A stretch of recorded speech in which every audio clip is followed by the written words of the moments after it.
Have you ever wondered about the true story behind one of history's most famous symbols of revolution, a place that sparked a national holiday?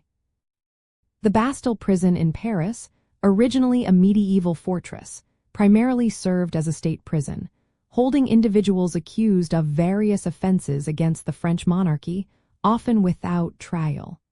Its main purpose evolved from a defensive structure to a potent symbol of royal authority and arbitrary justice. This shift in purpose reflected the changing political landscape of France. Initially constructed in the late 1400s as a fortified gate for Paris, it was converted into a prison under Cardinal Richelieu in the 1700s. It wasn't designed for common criminals but rather for political dissidents, writers whose ideas challenged the crown, and members of the aristocracy who had fallen out of favor. Detention often occurred via a royal warrant known as a lettre de cachet, which allowed for imprisonment without public accusation or trial, making it a terrifying instrument of absolute power. Understanding its role as a state prison helps us appreciate why its storming on July 14, 1789, became such a pivotal moment, marking the start of the French Revolution.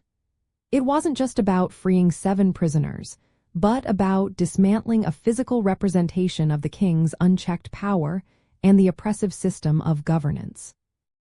Today, you can visit the Place de la Bastille, the site where the fortress once stood, and imagine the revolutionary fervor that swept through the streets. Interestingly, despite its formidable reputation, the Bastille was actually quite expensive to maintain and often held fewer than 50 prisoners at a time in its later years.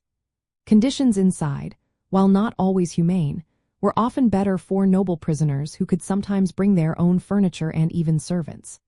This paradox of a feared, yet often underutilized and costly, symbol only amplified the resentment it inspired among the common people of Paris. So, whether you are exploring French history or planning a visit to Paris, recognizing the Bastille's original role as a symbol of absolute monarchy and its later transformation into an emblem of oppression truly enriches your understanding of France's revolutionary spirit and its cherished national holiday, Bastille Day.